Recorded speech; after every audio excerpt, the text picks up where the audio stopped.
Salut les potos, on se retrouve aujourd'hui pour la revue de l'épisode 2 de la saison 2 de Jujutsu Kaisen. Épisode assez spécial à mon avis parce qu'il y a beaucoup de choses qui se sont passées et en même temps j'ai pas tellement eu l'impression qu'on a avancé dans l'histoire à mon avis.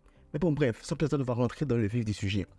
Déjà l'épisode commence clairement avec Gojo et puis Geto qui ont envoyé à la retraite littéralement genre deux gars de l'oracle là, ils les ont éclatés, mais c'est dommage qu'on n'ait pas vu en fait comment ils les ont éclatés. Ça m'aurait quand même fait plaisir de voir Justice pour avoir un peu d'action.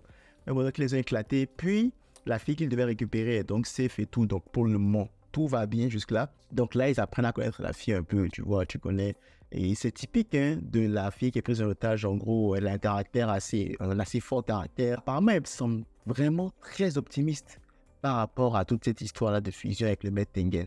Alors, je ne sais pas si elle n'est pas vraiment au courant de ce qui va se passer ou c'est juste qu'elle a accepté que ce soit comme ça et puis bon, elle décide de vivre avec, tu vois. Mais donc, comment elle parle, elle se réjouit quand même de pouvoir faire un avec, avec Tengen et tout et de devenir des plasmas stellaires en gros. Du coup, en fait, à un moment donné, les gars, ils ne voulaient pas trop la laisser faire ce qu'elle voulait, tu vois. Puis là, tu as la servante qui l'a ramené alors dans le mode écoutez, les gars, vous savez, bientôt, elle ne pourra plus voir ses amis, elle ne pourra plus voir sa famille, donc. Laissez-la respirer un peu, vous voyez, laissez-la vivre tous ces moments tranquilles, laissez-la vivre ces moments avec la famille et tout. Bon, tu me diras, est-ce que c'est smart parce que là, elle est beaucoup plus exposée au danger. Mais bon, s'ils l'ont fait, c'est qu'ils contrôlent la situation, comme on le verra dans cet épisode. Un autre truc intéressant qu'on a vu, c'est qu'on a vu Toji, Toji qui pour le moment reste vraiment à l'écart de toute cette situation. Il observe vraiment tout ce qui se passe, il dit rien, il vit sa vie tranquille, il est là en train de faire les paris. Ce gars, il me tue. Il a quand même un flow de malade, hein.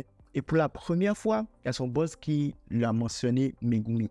Alors, je ne sais pas si c'était pour lui mettre un coup de pression ou je ne sais pas si c'est peut-être pour lui dire, ok, pousse ton cul, sinon on connaît Megumi. Et si tu ne fais pas ton travail, bah, on va toucher Megumi, tu vois.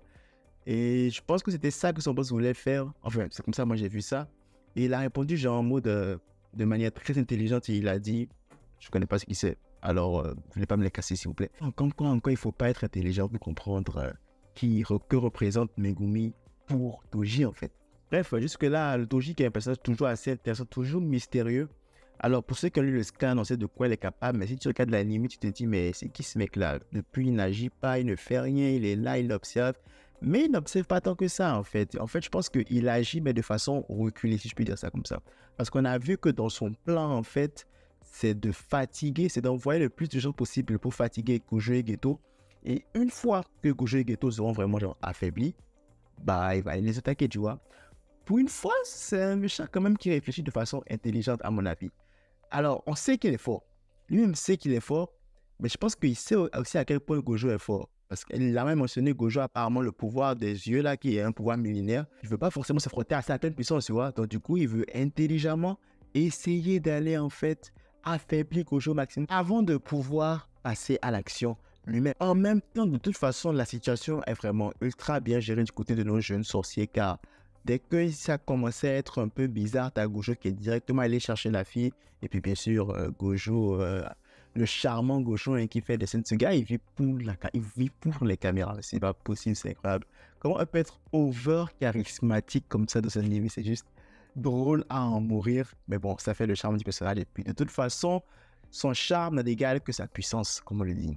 Bref, donc t'as Gojo qui est allé sauver la jeune fille. T'as Geto qui, lui, est allé poursuivre l'assaillant, en fait, si tu peux l'appeler comme ça, qui avait détruit 2 de ses évocations.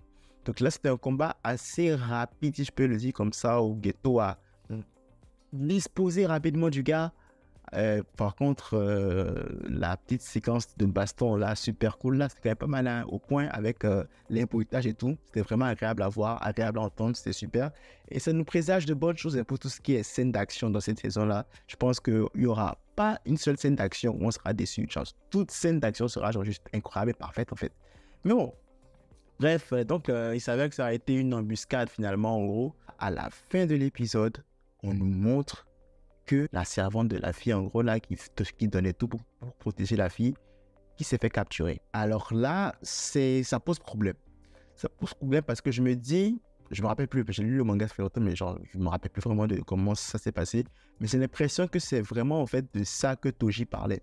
Ça fait partie du plan de Toji, je pense. Et là, il est en train de mettre la phase 2, si tu veux, de son plan à exécution. Là, je pense que c'est un appât. C'est un appât pour pouvoir appâter les gars et tout. Maintenant, est-ce qu'ils vont vraiment tomber dans le piège parce qu'on s'entend que c'est juste une servante, tu vois?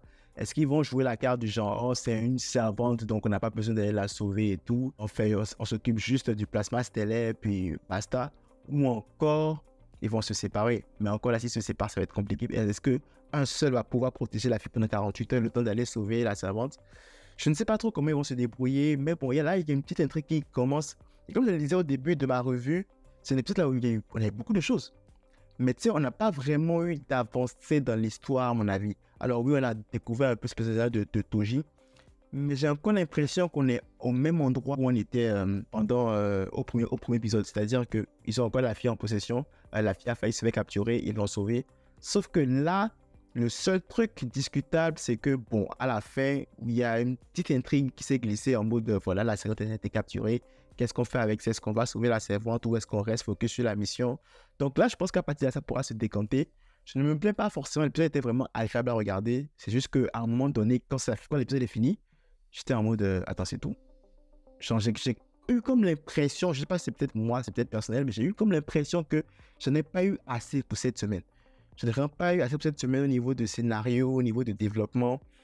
Oui, on en apprend sur Toji vite fait. On découvre qu'il y a une relation avec Megumi. On découvre que c'est un addict du jeu. Le personnage a un flow, oui. Mais à part ça, tu sais, je reste un peu sur ma faim, on va dire. Franchement, je reste un peu sur ma faim. Mais bon, je suis confiant en tout cas que l'épisode prochain sera beaucoup plus important parce que là, voilà, quoi, il y a cette intrigue-là qui est là. Et je pense que là, ça va genre partir en flèche, là. Partir en flèche.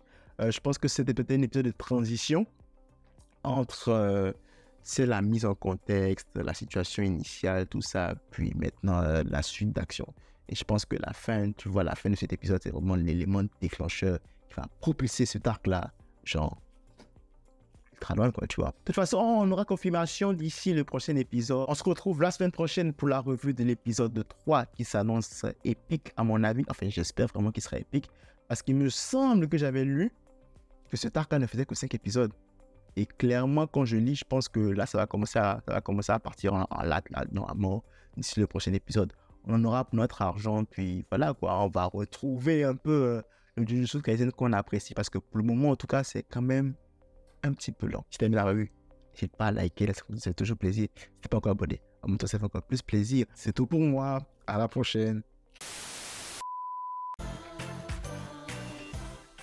C'est ok, il faut que je lise ça. Apparemment, le pouvoir des yeux, là, qui est un pouvoir millénaire, qui apparaît une fois tous les 1000 ans. Il y a un petit peu